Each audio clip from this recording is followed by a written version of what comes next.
igice cya 16 turaza gusoma dore ku murongo wa mbere ko yavuze ko mumva ino nkuru.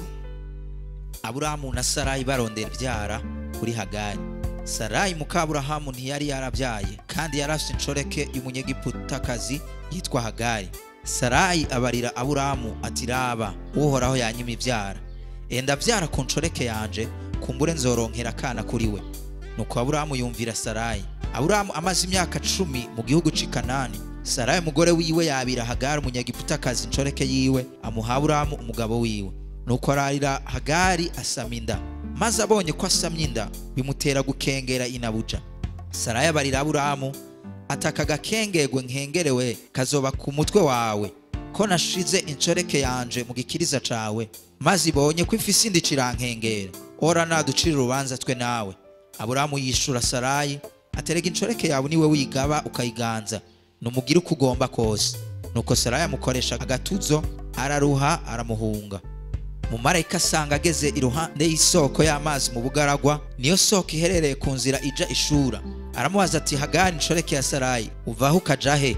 Aramwishura ati muhunze mabuja Sarayi. Mumarayika wohora aramubwira ati subira kwa nyoko buja uce bugufi munsi yiwe.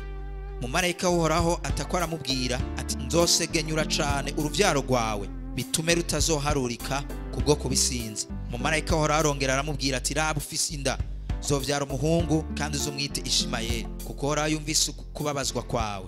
Mu bandi bantu azomera nk'indogoba y'inyeshamba, azohanga abantu bose nawe ahangwe na bose, azopfa aho yishingiye amahema yo gusita bene wabo bose. Hora avuganye nawe Hagari amwita izina aturindavyi ati mbega ahantu koko ndahaboneye imbona. Nico catumye iryo riba ryitwa iriba gira Hairoi riri hagati Kadesh ni Beredi. Hagari avyarana na Aburahamu umwana w'umuhungu. Aburahamu yita umwana wiwe yavyaranye na Hagari Ishimayeli. Aburahamu yari amaze imyaka 86 igihe Hagari yavyarana nawe Ishimayeli. Amen. Dusomye amajambo atari magufi ariko ko nagomba kumumva inkuru yose ivyabaye kuko ngiye kuvuga ibijanye n'iriba gira Hairoi. Iriba yaboneye ko Imana akayita izina, hama kandi n'iryo riba naryo reka barifise irindi zina rindi. Hairoi ni jambo risobanura ngo iyiriho irambona, igiriho irambona. Imana ishimwe cyane. Hagari yaramenye neza yuko nubwo yatawe, nubwo yanswe, undi yari yabaye victime. Siwe yari yashatse kuvyara umwana na Aburahamu, ariko umugore wa Aburahamu niwe yamubwiye ngo fata iyo nshoreke uvyara umwana. Amaze kubona isezerano ry'Imana ritevye, kumbure yibwira ko Imana yamusezeraniye umwana peut-être kundi mugore. Ariko nkuko mubizi Imana ntifashwa, Imana ntironderegwa inzira, Imana irazi igihe cyose ingene ibintu ibigenza. Iki gihe Hagari aba victime ya decision ifashwe n'abantu bamukoresha kubera ko nta jambo yari afise. Baramufashe, Aburahamu mvyara ku mwana, ariko nawe agira ikosa nkuko mwavyumvise, agira orgueil. Amaze kubona amaze gusama, atangura kumva yuko uwo mwanya arafise ikibanza gikomeye aho hantu. Atangura gusuzugura inabuja, atangura kumukengera kuko we yarashoboye kuronka ico we atashoboye kuronka. Ariko hari ikintu yari yibagiye, ndavuga ku makote yose. Yaba Hagari yabona yuko yaronse ikintu Sarayi adashobora kuronka, ariko amukengera Isaka nawe ari mu nzira kuri Sarayi. Siko biko muracumva. Yabonye ibibaye ariko ntiyamenye inzira z'Imana. Ishimayeli ni produit ya Sarayi na Aburahamu. Ntibari bwitwe Sara na Aburahamu, yarakiri Aburahamu na Sarayi. Ariko mugabo inyuma y'ivyo hari umugambi w'Imana wari uhari kuri uyu mugore nyene bariko barakengera yitwa Sarayi. Isaka yari mu nzira, ariko Hagari ntiyabimenya, atangura guta ibibanza, atangura gusuzugura Sarayi. Ibi navyo vyace bimukuta kuca yirukanwa. Hari ikintu kimwe kintangaza, Sarayi abwira Aburahamu ngo urabona ingene no nshoreke yawe iri kiransuzugura. Akagasuzuguro ariko aransuzugura, Imana icira urubanza, ibi bizoja ku gatwe kawe. Ninde yazanye iciyumviro cukavyara umwana kuri Hagari? yari Sarayi, ariko biturunye nabi aca bishira kuri nde, kuri Aburamu. Kubera ikabijana kuri Aburamu, ni kubera ko Aburamu atabaye responsable y'ijambo yari yarabwiwe. Imana igihe ibaha isezerano ku bijyanye na Isaka ntiyavuganye na Sarayi, Imana yavuganye na Aburamu. Ariko Aburamu aratwagwa, ararengegwa, araruhacika intege mu buryo bw'imwemu, yumvira umugore wiwe. Ibintu bigenze nabi, Sarayi araza aramubwira ngo Imana iwe izobicinja kuko ibi bizoba ku gatwe kiwawe. Aburamu amubwira ngo inshoreke ni yawe, uyikoze icyo ushaka, ntusubire kumbarira jewe kuko wewe nawe urafise ijambo rikomeye. Mukoze icyo ushaka kumwirukana mwirukane, jewe ivyo ntaco bimbariye. Iyo nshoreke we ni wambwiye nje kumuvyarako, bihindukiye nabi ubigarukanye kuri jewe. Mugabo nawe yari responsable kuko ntigeze ateramira ijambo yari yahawe. Ijambo ry'Imana rimbwira ngo ako kanya Hagari baramwirukana. Bamwirukanye aragenda ahantu hambere yashitse ngo ari ahantu hari isoko y'amazi. Umarika araza aramubaza, Hagari urava he ukaja he? Uyu musari umuntu ari muri kino kibanza ari muri no position Hagari arimo, ntabona yari karaja, ntabona yari karava. Uri muri confusion. Yarazi ko bigiye kumera neza kuko afise umwana wa Aburamu. Mugabo bigenze nabi, birahindukiye, atawe hanze. Umarika aramubaza urava he ukaja he? Ntiyagiri yava ntiyagiri yaja, ariko ngo yari hafi y'isoko y'amazi. Imana ishimwe cyane. Ako kanya amuha isezerano. Nagerageje kwiyumvira no kurimbura kuri ijambo ry'Imana, nza gusanga Imana yatandukanye n'abantu. Nivyo yari yagize orgueil bimutuma bamwirukana. Mugabe cyamutuma agira orgueil siwe yaciteye, yabaye victime y'abamukoresha. Kandi bari abantu bari bafise isezerano ry'Imana. Mugani majambo yari umuntu atagira defense nimwe, atagira umuntu umwe kumuvugira, n'umuntu araho arirukanywe atawe mu bugaragwa, ageze ahantu hari isoko y'amazi. Umareka aramubaza urava he ukaja he? Uku kwezi kwa mbere ni ukwezi kw'abantu bari muri confusion, bari batabatabona iyo bariko baraja niyo bariko barava. Aho Imana igiye kukwiyereka maze ugacukura iriba ryawe gira hayiroyi. Imana suko abantu batakwiyumvirako iyo itakwiyumvirako. Imana suko abantu bagutaye nayiciguta. Abantu bese narakuza kwibona no muri kino gihe abantu iyo bafashe position y'ikintu cy'ubakomeye, hari n'abantu badarinda kurondera rezo ahubwo baca bafata iyo position abandi bafashe. Iyo bumvise umuntu bakritika nabo baraca ko bakamukritika, ntibanaronda no kumenya igituma umuntu bari ko baramukritika. Iyo abantu bafashe position ari best ku kintu n'igihe badafise rezo, uwo muntu ntaba afise uruvugiro. Ariko uyu munsi nagomba ndakubwire ngo Imana yawe iriho kandi irakubona. Iki kintu ndakeneye ko kiva mu majambo yo kubaremesha, ariko gicike ikintu uzokwa mufise muri conscience yiwawe. Aho woja, aho wogendera, icyo wokora cyose uzi wa muziko uri mu isi, mugabo hejuru hariho Imana iriho, itigeze ipfa, itigeze igwara, igihe cyose yama iriko irakubona. Aramubaza uravaye ukaja he? Ntiyagira icyo yishura kuko ntiyagera yava ntiyagira ntiyaja. Ariko ako kanya aramubwira ngo wirukanywe kubera ikiri muri wewe. Ariko icyo kiri muri wewe nacyo kiri mu mugambi w'Imana. Urabona hari igihe abantu bapfa gukora ibintu batazi ko bakoreye Imana. We kumbura ati nikose byambayeko, ni error nakoze kuba naremeye kuryamana Aburamu nasaminda y'umwana. Rabu no mwana ntumye ntererwa mu bugaragwa, ariko ni haratwica afise muri we kizocika ihanga rikomeye. Iri jambo Ishimayeli ni jambo risobanura ngo irumva, ni Imana itwumva. Icyo ufise muri wewe kirakubwira ngo Imana yawe irakumva. Abwisezano rikomeye haramubwira ngo uyo mwana ufise ni wamuvyara uzomite Ishimayeli kuko nawene azobihanga rikomeye. Nivyo hariho Isaka rikaraza, mugabo n'uyu nawe hari mu mugambi w'Imana. Nakijya kiri mu musimo ngo kitagenze neza, kijya kintu Imana ashaka kugikuramwo ikintu ciza. Birashoboka cyane ko rujya ruhombo wagize kurya kuntu bakweskrose, Imana ishobora kubikuramo ikintu ciza. Birashoboka kijya ngwara baguteye kwa muganga, Imana ishobora kubikuramo intahe. Ishimayeli basobanura ngo irumva. ndagomba uyu munsi mumenyije Paul avuze ngo kuba kumva Imana vyose bifataniriza hamwe kubazanira ivyiza abahamagawe nk'uko yabigabiye. Ntagira ikintu na kimwe umviriza icyakubaye ko cyose umviriza umuntu wo kuguma uriko uravyidodombera uravyidoga uravyicuza vyarabaye ariko nagomba ndakubwira ngo uyu munsi amwe womenya yuko hari ribagira hayroy ico nyene cyabaye kigaragara umengo ni cyagenzereza kigaragara umengo ni esheke wagize mu buzima bw'iwawe mugabo Imana yacu irashoboye gufata ico kintu kigera kimeze nka esheke ikagikuramwo reisite ikagikuramwo success ikagikuramwo intahe hari ukuntu ashoboye kubigenza ku buzima bw'iwawe. Haramubwira ngo azobihanga rikomeye harumwe ngo azomera nk'itogoba y'inyeshamba. Uyu munsi nico kiriko kiraba kuri abarabu bakomoka kuri Ishimayeli ariko nagomba mbwire ko muri kino gihe cyanyuma ngomba nakubabwire nk'ubuhanuzi muri agenda y'Imana muri kino gihe cy'iherezo abantu bagiye gukizwa cyane n'abakomoka kuri Ishimayeli. Abarabu bagiye gukizwa ku rugezo rwo hejuru. Aba bantu bakomoka kuri Ishimayeli bagiye kuba mu ikanguro mu buryo budasanzwe n'abakozi banyuma Imana igiye gukoresha izo bakoresha mu bihugu by'abakomotse kuri Ishimayeli.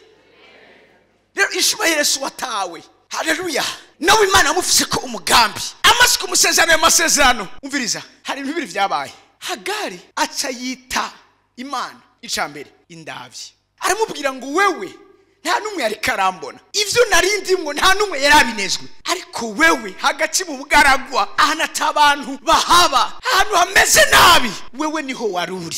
Ndagomba mbwira umuntu hari muri kino kibazo ivyo urimwo bigaragara umengo nta numwe ari kanavyenteresako mugabo hariho iyiriho ikubona irikira kubonera aho hantu nyene uri hamenera muri kino kibanza.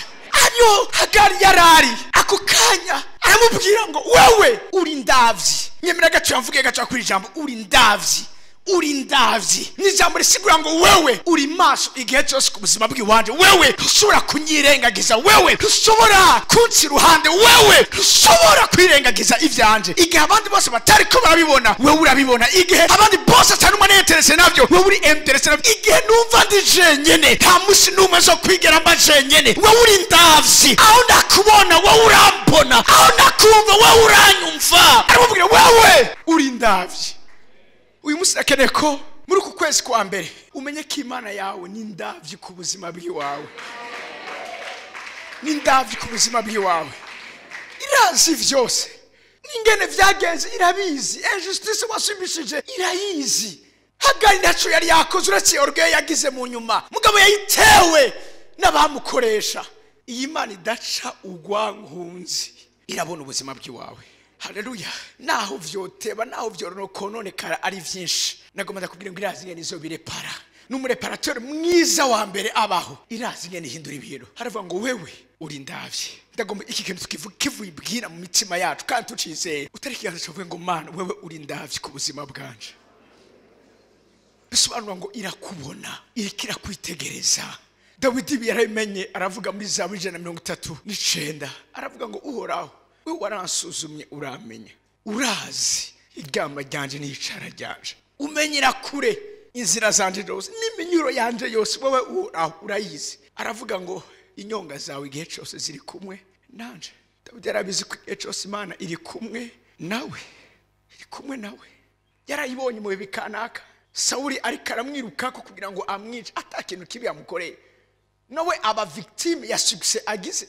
Bari bafite ikibazo cy'umugabo yitwa Goliath amaze gukura icyo kibazo abantu baduza amajwi baravuga ngo Sauli yishe ibihumbi ariko Dawidi we yishe indiri. Iyo ndirimbo y'abagore muri ico gisagara iradugishika mu mutima wa Sauli ako kanya agira inzigo agira ishari yibagira umutwaro yabakuyeko ako kanya atangura kumurondera rimwe muhemu mbikaza ikamufata Dawidi aje kumudelivera ako kanya agacatora icuma agacamutera umuntu aje gukiza ubugingo bwiwe ibaze gutabara umuntu nawe agatsifuza kukwica. Arahunga kuko Sauli yari nka se wiwe yari yamuhaye n'umukobwa wiwe akura kwikori ku muryango wiwe aragenda arangara. Umujene rafise kazoza keza atangura kuba mu magrotte atangura kuba mu mashamba nawe rafise uburenganzira bwo kuba mu mazu meza nk'abandi. Nico yari yarunze ntihigera akijusa ariko aza gusanga aho yaba ari hose Imana niho yabiri. Aravuga uhora wewe waransuzumye uramenya urazi byose ku buzima bw'iwanyu nta na kimwe cy'Iwanyu utazi Imana majambo uri ndavyi ku buzima bwanje. Haleluya. Ako kanya amaze kwita Imana ngo uri ndavyi iryo riba ryaho hantu aca gita ngo iriba Girahayi Roy isobanura ngo igiriho irambona, igiriho irambona. Maze ako kanya kubera ko yamubona yamusubije mu kibanza yatakaje, aravyara umwana amwita Aburahamu Ishimayeli. Ako kanya amererwa neza. Kandi ndiko ndavuga iriba girahaye rohe indavyi ku buzima bwacu. Nyamara dusangire irindi jambo rindi dusanga mu gitabo c'abacamanza gice cya 16 turasoma duhere ku murongo wa 28. maze Samusoni atakambira Uhoraho. Samusoni atakambira Uhoraho ati we mwami Uhoraho, ndakwinginze nyibuka, ndakwinginze nyibuka, umpese inkomezi iri rimwe gusa, umese inkomezi iri rimwe gusa. Mana, nsubirize Abafilisitiya mu nkoko aka kanya gusa, mpore amaso yanje yombi. Komeza. Nuko Samusoni afata izo nkingi zombi zo hagati ziteza inzu, arazegamira, ukuboko kw'iburyo gufata imwe, ukw'ibumoso iyindi. Maze aravuga ati reka mpfane n'Abafilisitiya. Araheza arikonganya n'inkomezi ziwe zose, arazishika, inzu ihomvokera kuri babaganwa no ku bantu bose bari muri yo. Nuko abo yishe mu gupfa kwiwe, abo yishe mu gupfa kwiwe baruta abo yishe akiriho, baruta abo yishe akiriho. Nta numwe atazi inkuru za Samusoni. Samusoni umuhizi w'Imana, umunyenkomezi, ariko nabiramugora. Delila aza mu buzima bw'iwiwe, yari umukobwa atari mu bwoko bwatoranijwe, aramuseduza bamucako kubera ko Samusoni mu gihe ciwe yari mutabazi w'igihugu ciwiwe. Abafilisitiya barumva ko badashobora kuvogera ihanga ry'Imana hari uyu mugabo yitwa Samusoni. Kubyo ikibazo bari bafise yari Samusoni ku buzima bwabo. Uyu Samusoni yari yica agakiza, kandi nta numwe yashobora kumuhagarara mu nzira. Ijambo ry'Imana rimbwira ko Imana yari yaramuhaye inkomezi mu rugezo rurenze gutahurika k'umwana w'umuntu. Igihe kiba biyumvira ahantu boca baza gusanga arafise faiblesse. Uyu mukobwa yitwa Delila bamwe ati genda tubarize ibanga rya Samusoni aho riri. Igihe kimwe Delila aramugerageza, Samusoni aramuhesha atawomboha, sinziriye nta nguvu nosura kugira. Umunsi umwe aramuboha, amukanza ako kanya tatagura ya migozi, aramubwira wambeshe kandi ntunkunda, kuko nimba unkunda ntiwari kumbesha, wari kumbwira ibanga rya buriri. Ntiyamenya yuko ariko aramwimba kugira ngo umunsi umwe azomumanure hasi ave mu kibazo Imana yari yamushizemo. Ijambo ry'Imana rirambwira ngo umunsi umwe Samusoni agira intege nke, aramubwira kandi yari yarabujijwe n'Imana kuzovuga aho ibanga ry'inkomezi we ziri. Iryo banga ararimena, amaze kurimena ako kanya Abafilisitiya baraza, yamaze kumwa Delila baramufata, batangura kumwimoka. Iki nigihe bateguye urubanza, batumira abakuru, evenement idasanzwe. Abantu bose baraza kuraba uwari umunyenkomezi yacise umunyantege nke.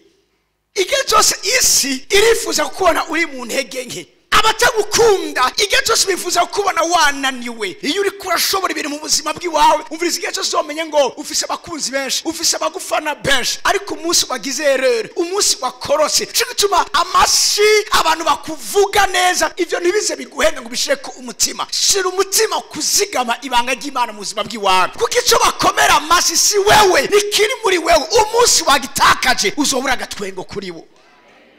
Birantangaza ingene Yesu abo yakirije abantu, abo yazuriye abantu, abo yagaburiye, abo yiyeretse, abo yakora ibimenyetso n'ibitangaza. Isome nimwe bari kuvuga ngo ziyana uje mu izina rya Dawidi. Isome nimwe heze gusa, inkomezi bisa nkuko zamushizeko, atakiri wa undi bari bamenyereye. Babandi nyene bamukomera amashi nibo nyene bari kuravuga ngo nabambwe.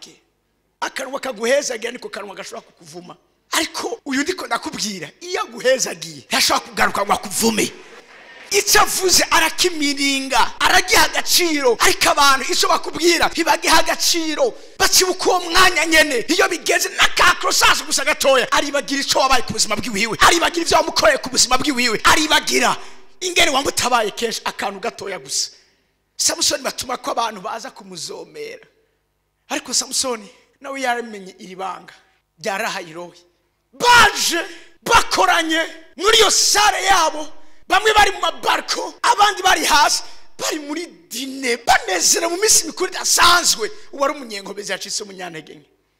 Ariko Samusoni abwira umwana yari amufasha, aramubwira mwana njana ahantu hari inkingi zifashe inonzu, numva ndushe ndashaka kuhegamira.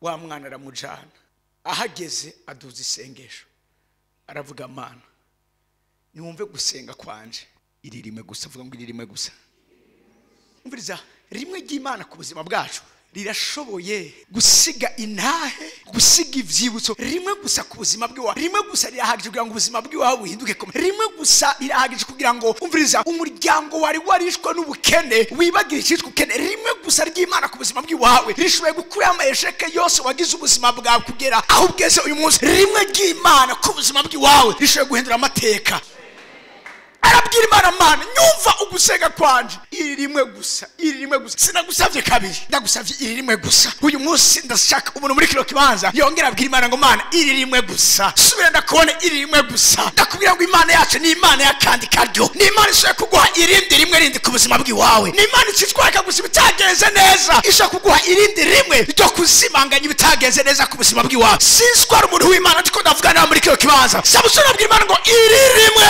gusa iri rimwe gusa sinagusavye kabiri sinagusavye gatatu iri rimwe gusa haleluya ako kanya Imana ntiyaciye mubwira ngo ndari guhaye yarabizi neza ko ivyo yarimwo hari indavyi irikira mubona hariho iriho yama irikira mubona yamwumvise akiduzira isengesho ijambo ry'Imana rivuga ngo afata ukoko kumwe ku ngingi imwe ukundi ku yindi ako kanya arikonganya atangura gusunika yarizeye ko ico yabwiye Imana yacumvise ndagomba uku kwezi umenye ngo ico ubwira Imana cyose iracumva naho mbona Imana aje kumubwira ngo nakumvise mwana wanje jako tangura gusunika ndagwaye inkomezi kandi oya yaraduga isengesho hamara kora mani majambo yarizeye Imana shibo cyane ako kanya tangura gusunika ijambo ry'Imana rirambwira ngo reka nabikomante gatoya agisunika nta mushatsi yaragifise mugabe ijambo ry'Imana ngo umushatsi waramaze gutangura kumera gatoya Tomwene majambo nubwo umengo byose barabikuyeho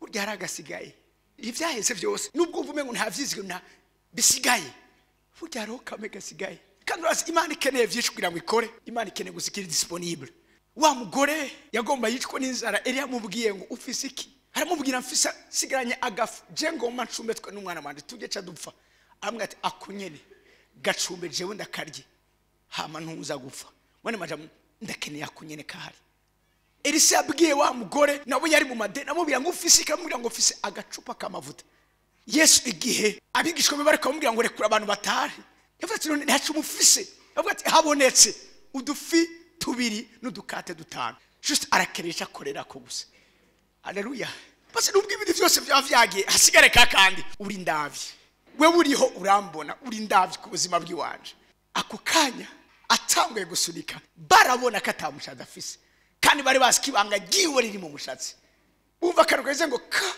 barahora bariko baratwenga ngabona nta kindi kibanda ndi bose bacose baratwenga baravuga reka bariyamvya kuko bari bahebuye vyose ngabibagira ko ari isengesho yadugije ku Mana asubiye gusunika Imana imuha irindi rimwe irivuga ngo abo yishe uwo munsi baruta abo yishe mu kubaho kwiwiyo abo yishe atagira umushatsi baruse abo yishe igihe yaragifise umushatsi ivy'Imana igiye gushoboza ubuzima bw'iwawe birarenze cyane kuta cagihe cyambere bari mazambo ivyanyuma biraruta ivyambere kuko turi kwiriba girahayi roye no reka gushira umutima ku vyakera ivyanyuma bigiye kuba vyiza cyane kuruta ivyambere ivya kabiri bigiye kuruta ivyambere hamene yameze neza muri kino kibanza ako kanya asiga amateka ahari umunezero w'abadayimoni hacika ikiriyo c'abadayimoni ahari umunezero w'abansi hacika ikiriyo n'umubabaro w'abansi haleluya nico kituma birivuga ngo uguhora n'ukwimana uguhora so kwacu uguhora n'ukwimana Imana ishimo cyane tugende mu Bikorinto ba kabiri igice ca 12 tosomere ku murongo w'indwi ndaje mu isezerano rishasha kandi kugira ngo noye gutegwa kwishira hejuru birenze urugero bitewe nuko nahishuriwe ibirushiriza kuba ibihambaye nico catumye mpabwa igisata mu mubiri mu Kirundi bavuze ngo nico catumye mpabwa igisata mu mubiri hano bavuga ngo there was given me a thorn in my flesh hano bavuze igisata wumva umengo niki yarose ikintu mu buzima bwe kimeze nk'iyihwa rimucumita igihe cyose mu mubiri uko akitsa kora cyose yumva ikintu kimusonga kimucumita nagise amaroshe cyara bavuga ko iki gisata hepfo cyavuga ngo a messenger of Satan, intumwa ya Satani yararungitse kugira ngo igire imuturumante. Raba kino kintu iki si igikorwa cya Satani, birivuga ngo kugira ngo ntishira hejuru kubera yerekwa n'ishurirwa rikomeye nagize nahawe igisata. Iki gisata yagihawe nande? Si Satani yakimuhaye, ni Imana yabipermese. Avuga uyu muntu kugira ndamurinde orgueil, uyu muntu hari ikintu ushaka gushira mu muri we. Mbabwira ikintu kimwe, si ibintu byose bibi biva kuri Satani, hari n'ivyo twita bibi biva ku Mana. Murambabara kubashoka. Imana yashobora gupermeta kuhomba hakiguhomba, turi kumwe. Mugabo bije nibifise intumbero mbi ku buzima bw'iwawe. Satani abikora kugira ngo akwitwara kwanga, mugabo Imana ibikora kugira ngo ikurinde ubwibone. Hano yarabizi neza ko uviriza Paulo ivyo yabonye birivuga ngo ndazi umuntu muri Kristo Yesu, nimba yari mu mubiri cyangwa atari mu mubiri ntavyonzi, icose bikimwe nuko ashitse mu ijuru rya gatatu. Iri juru rya gatatu na Petero agendeye ku mazi ntabyo yigeze ashikamo. Hari Imana ireka bikakubako. Si ubukene bwose buva kuri Satani, murambabarira. Hari ubukene Imana ipermeta ko buza ejo ubuzima bwiwe, kuko irakene kubwihingura indani, ibona ibirenze we ivyo ubona. Hari ivyo Imana ipermeta. Iyi ntumwa ya Satani si Satani yayirungitse, ni Imana. Biri niki ijambo ry'Imana rimbwira, Imana yarungitse kugira ngo atagira ubwibone. Imana ishimwe cyane. Ndakene kubera kurundi ruhande rundi rw'Imana. Urazi biri ijambo ry'Imana mu Baheburayo ngo abikunda irabakangira, ngo kandi harahiriwe uwo muntu wese akangirwa n'Uhoraho, ngo kuko umwana adahanwa uwari kivyagwa. Tomu rimwe na rimwe murambabarira, sinzi ubutumwa mwumvise, nta Mana ihana. Ninde yakubeshe? Nimba ari umuvyeyi, hari umuvyeyi adahana. Je mwana wanje agize kosa ndamuhana, kandi ndamuhanyiswa ko ndamwanka. Igihano cy'Imana kiratandukanye n'ikibi Satani akoze ku buzima bw'iwawe. Ko Satani akene kukwica warakwanga, mugabo Imana irabikora kugira ngo ikurinde. Hama ugeze ahantu ufite uze kurereza neze ko igihe cyose urakeneye kwama uyizigiye uyizeye. That was given me a thorn in my flesh, a messenger of Satan to torment me. Intumwa sa igisata. Hari version commentaire nasomye ivuga ko hamwe avuga ko yagwaye ijisho rikaguma rizamo umwosori, kandi rikazamo rikavyimba rigatukura rikazana ibirashi byinshi. Ariko hari commentaire nasomye yavuga ngo Imana yaremeye ko azaraba imiriye publiquement. Icyamushikira cyari kintu nkuko nobandi ngamwe gacumubona afashwe n'intandara. Bamwe aravuga ko iki gisata zari intandara kuri Paulo, ari mu bantu kandi ari umuntu, ari umuntu akomeye umukozi w'Imana. Basabona ko kanya arafashwe n'ibintu akaba imiriye publiquement. Imana ikabipermeta kubera iki? Hari Imana ikeneye kumurinda. Uburiza Imana irifuza ko turangiza urugendo rwacu amahoro ngaha muri nosi.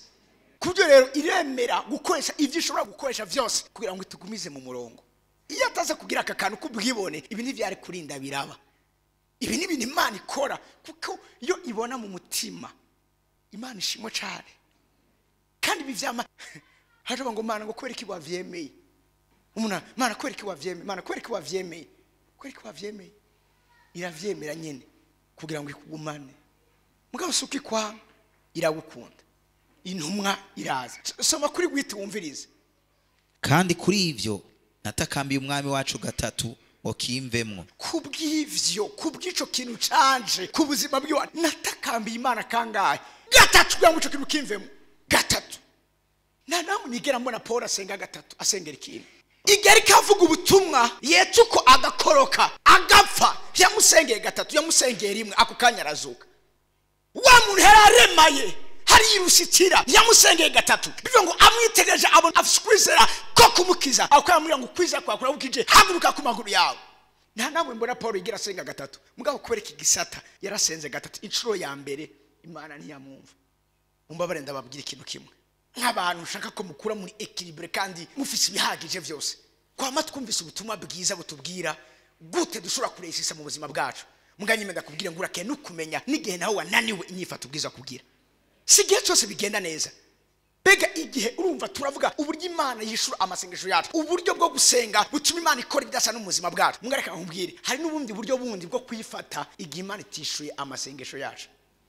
Si misi yose itwishura, hari igihe itatwishura. Murambabara ndazi ko bamwe ndabashotse. Hari igihe wisenga ntiyumve kandi tuzi ko igihe cyose yumva. Hari hari igihe uyibwira ikabyirengagiza, hari igihe uyibwira ntiranduke umutima ngo uhaguruke kubikora, hari igihe uyihagurutse ikanga guhaguruka, hari igihe uyibwira ntubone ikintu na kimwe yakoze ku buzima bw'iwawe. Paul yasenze gatatu 3 times I pleaded with the Lord to take it away from me. Aya masengesho Paul yasenga ntiyari amasengesho ngo man nkuramo kino kintu mu izina rya Yesu. Aya masengesho yari isonzesha, yarareka kuryama. Hano bavuze ngo I plead, iri jambo gupleda nigihe umuntu arambarara, nigihe umuntu asenga amasengesho yose aboroga arira, ariko inshuro zitatu Imana nta na kimwe yigeze ikora. Mbega igihe takwishuye uzoca uyivako?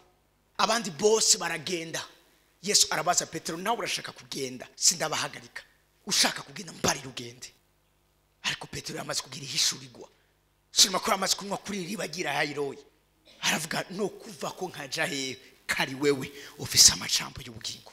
Naho byo yimeze gute natoba yakumvise. Gumo mwizeye. Ariho kandi arakumva kandi arakubona. Paul yafanye ikigisata. Nawe yasenze gatatu Imana ntiyumva. Hari icyo yari kirakora, hari umisyo yari ifise kuri we, hari ikintu yari kirahingura muri we.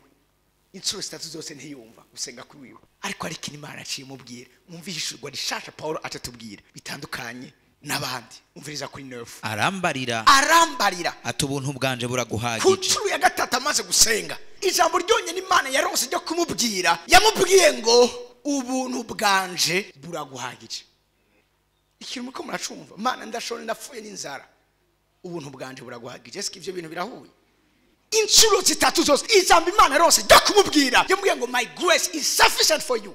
Ubuntu bwanje buraguhagije. Birasigura iki ubuntu bwanje buraguhagije? Mwene majambo, nubwo ntariko ndakora ivyo ugomba ko nkora, ndakubona, natuzoba, ivyawe ndabizi, ndi ndavye ku buzima bw'iwawe. Niki jambo risigura ubuntu bwanje buraguhagije.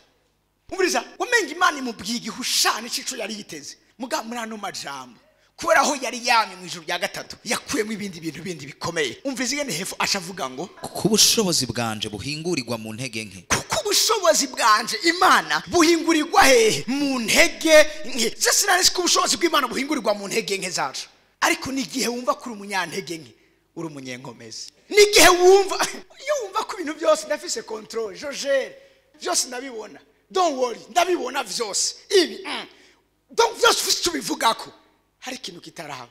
Hari Imana kumanura ahantu ukavuga ati none nga ataruhoraho, abari kabisireye bavuga ngo iyo atabuhoraho abari kabisireye bavuga ahantu ni biraza kugenda gute? Biraza kugenda gute? Mu ntege nke zawe ni ubushobozi bw'Imana buhinguriwe. Oya nimba vyaragushikiye ukagera ahantu gafata izo ngingo n'amahoro, hari ubushobozi bw'Imana bugiye guhingurwa aho hantu. Kandi nta muntu adacaha ahantu. Ndamaze kwifuza inshuro nyinshi gupfa kubera igikorwa c'Imana. Bana mvuga ati Imana ico baciza nuzu ntware kubera ko birabaye vyinshi. Nani nzi ngo nje weje n'umwanza gusanga n'abandera mu muhemu nabo nyene biramaze kubashikira. Ndavuga ibwandi rese ni je nyene. Hari gihe biba vyinshi bikaremera. Kavuga icari kumbera ciza nuko uyu mwana uvuma nta muhira. Mugaba ko kanyu wavyiyumvira bwa bushobozi maze ngo batari ko none mfanja he kubera ibi. Imana ishimwe no ntavye kubigira ko abahatari birabaho. Uyu ni Paulo. Imana amubwira ngo mu ntege nke zawe wumva nyene vyansa aho nyene niho rahayiroyi ndishura ku buzima bw'iwawe. Raba rero uyu ni Imana ikiramubwira, iramubwiye ubuntu bwanje buraguhagije. 2 mu ntege nke zawe n'ubushobozi bwanje buhingurirwa muri wewe. To wabaye umunyantege nke Imana madamu mbuze ku umunyantege se ngo cagi utagisenga. We ni cagi he vuge gute utagihagaze ku nkomezi wawe. Hari umuntu yumva mpejeje 31 jours mpejeje amasengesho nawe atuka vraiment oya vraiment ndafise ikintu igetso narize antuka ahantu nkora nta numwe tunganya qualification, nta numwe vraiment tunganya amashuri nga ivyo ni vy'Imana ishimanura. Sino uravuga intege nke zo kudasenga turavuga hamwe wewe ubwawe wumva ko ukeneye Imana atakindi kintu ukeneye ku buzima bw'iwawe. Nawe umva umengo warukomeye mbwa kumbura umunyantege nke ukeneye Imana. Imaze kumubwira ivyo bintu hama nawe rero atatira conclusion aravuga ngo therefore rero maze kumenya ko ubuntu bw'Imana mani majambo nabwiye ko my grace sufficient for you yasobanura ngo jewe indavye ndakubona, jewe ndiho ndakubona misi yose. Tukumene ntashobora kuba uri mu biganza vyanje. Raba kiro kintu acavuga ngo kubw'ivyo somera mu kirundi bavyumve nuko cane cane nzonezererwa kwirata intege nke zanje. mwe muramaze kuba umuntu anezererwa no kwirata intege nke ziwiwe ariko Paulo amaze kumenya iri banga haravuga ngo nzokwirata intege nke zanje. Therefore I will boast all the more gladly about my weaknesses. So kwirata intege nke zanje ubu munsi nta kindi nkeneye kwirata ni intege nke zanje nuko nje nk'umuntu ushobora kunanirwa nuko nje nk'umuntu bishobora kwanga nuko nje nk'umuntu ushobora gucika intege mugabo indavyi iri mu buzima bwanje zizo kwemera ko ubuzima bwanje burangiza nabi. Zo kwirata intege zanje ngo ubushobozi bwa Kristo bunzeko. kugira ngo ubushobozi bwa Kristo bunzeko. Mwavyumvise ubushobozi bwa Kristo bunzeko mu ntege nke ubushobozi bwa Kristo burahishwa ku buzima bw'iwacu. Somera kuri disi nico gituma ku bwa Kristo nzonezererwa intege nke zanje. ku bwa Kristo nzonezererwa intege nke zanje. Umva nyine gumagarukana iri jambo kubera hari ikintu Imana mukominise yambwiye ngo mu ntege nke zawe niho ubushobozi bwanje buhingurirwa niho ubushobozi bwanje bugaragariye. ura Paulo arahinduye ibijyanye n'ubutumwa bwiwe aravuga ati ubico nzoshyira imbere no kwirata intege nke zanje muri Kristo kuko iyo nirasi intege nke iyo nje mboneka ntashoboye ni Imana ishobora ku buzima bwanje. iyo nje mbonoka atacondi Imana ni inkoresha ibidasa n'ubuzima bwanje. mu yandi maja muri kimwe Yesu avuga ngo nimwabona mumaze gukora ivyo vyose muce muvuga ngo turabashumba b'imbura kimaze. gute wazuye umuntu yapfuye ugacuvuga ngo uri umushumba w'imbura kimaze? gute wasengera umuntu agwaye ingwara idakira ugacuvuga ngo uri umushumba w'imbura kimaze? gute ubuzima bw'umuntu bwahindutse ugacuvuga ngo uri umushumba w'imbura kimaze? yereka babwira ngo nimwirate igihe cyose intege nke zanyu kugira ngo inkomezi za Kristo zigaragariye muri mwebwe. komeza no gukubagugwa umviriza n'imibabaro no guhigwa n'ivyago kuko iyo mbaye umunyantege nke ariho ndoshiriza kugira ubushobozi. Haleluya. iyo usubira kumwihakana abapapa bangahe bama bihakanya abana babo ariko nakaga kuri uwo muntu yihakana umwana yavyaye. mwemange nigizogira isoni zo munyantege nke mu mwanya kanaka mugantu uzi kinyegeje muri uwo mwana kumbe ntawe uzi ko uwo mwana mu Misiri imbere atazoba ari president. hari umupasitori wo muri Etats-Unis bagerageje kumukurayo incuro ndwi bagenda kwa muganga bagakurayo bagasanga ntiyavuye. umusubira ko n'ibyatemwanyaje yiwe ngo umusavuka ngo umutate we niho yarari oriye yuko umwana arira maze umwana yavutse ararira ubundi kurira we yagize cri y'umuntu ari mu gahinda ntiyarize kurya umwana arira.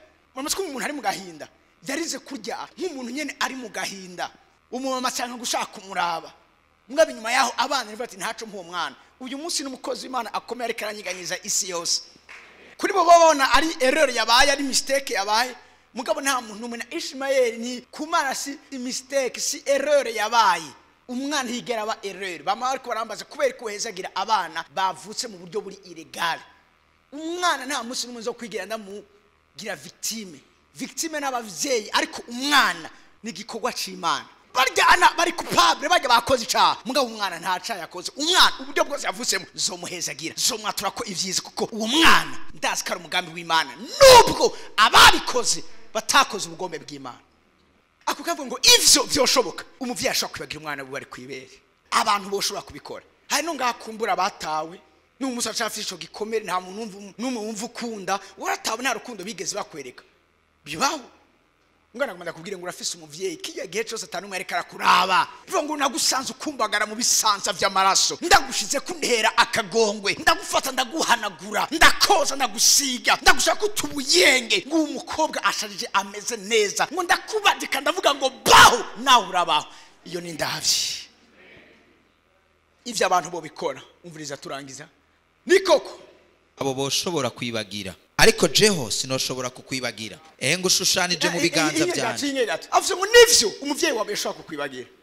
niyo data na mama bompeba uhoraho azonyitore. harakiremo twari turimba kera kavuga ngo data na mama bankundaga ntibamanagu yamarira ariko Yesu wambambiwe ahora mbwira ndihore. data na mama bankundaga nubwo bankunda ntibamana hari ibyo adashaka gukora ku buzima bw'iwawe ariko Yesu yambambiwe ahora mbwira wihore uyo ni wampoza uyo ni wambwira nihore uyo ni wambafi uyo ni windavi ku buzima bwanje ariho kandi arambona abo boshobora kubikora ariko jeho ntukompara imana n'abantu ndavuze ntukompara imana n'abantu imana yatandukanye n'abantu abo bobikora ariko jeho ntavyo noshobora gukora uko bumeze kose ndakwakira ukuri haleluya hari kina cyavuga ku murongo wa 15 ngo kuko raba ndagushushanyije mu biganza byanje inzitiro zawe ndazihoza kwa maso wame ubizi nusema kandi ndavyi mugabo umviriza agutwariye igihe cyose mu kiganza ciwewe igihe cyose ubona kino gicapo agufise ngaha ivyo bamo byose agufise ngaha inzitiro zawe azihoza kwa maso aguma ariko arakuraba umwanya wose n'indavyi ku buzima bwawe igiriho yamimbona ingyo riba uyu munsi imana ifuza ko muri uku kwezi tuzogira iki tuzonwako wame ubizi ko iriho kandi irakubona uvyandika ubishire kuri statue yawe ukompoza karirimbo ubibwira abantu bishingira intahe umviriza wamigaje ngo igiriho irambona nirahayiro niryo riba turiko ikeneye ko tunywera ko uku kwezi hamwe n'iki kintu umviriza ico uzokora cyose uzogikora wumva ufise confidence wumva wizigira neza kandi wizeye ko byose bigenda neza ntuzosubira kubaho widodoma kuko nimba ikubona bikubona gusa ngo nabonye kuri ngaho oya irazi n'ivyo ukeneye irabona n'ivyo ukeneye hejuru ubuzima bw'iwawe yizere byizigire ivyo vyizigiro ntibitetereza wamusiko igihe cyose inzitiro zawe azihoza ko amaso igiriho irambona irazi ivyo nkeneye uzigiriho hiyamhevye irambona usubizwe mu ivyizigiro iriryo riba tugiye kunywera ko uku kwezi igiriho irambona igiriho irazi kukeneye umwana igiriho irazi kukeneye akazi igiriho irazi kukeneye mariage igiriho irazi kukeneye amagara meza igiriho irazi kukeneye ku mugabo wawe akizwa igiriho irazi kukeneye ku mwana wawe hatabagwa igiriho irakubona amashimeje ku mwami w'abantu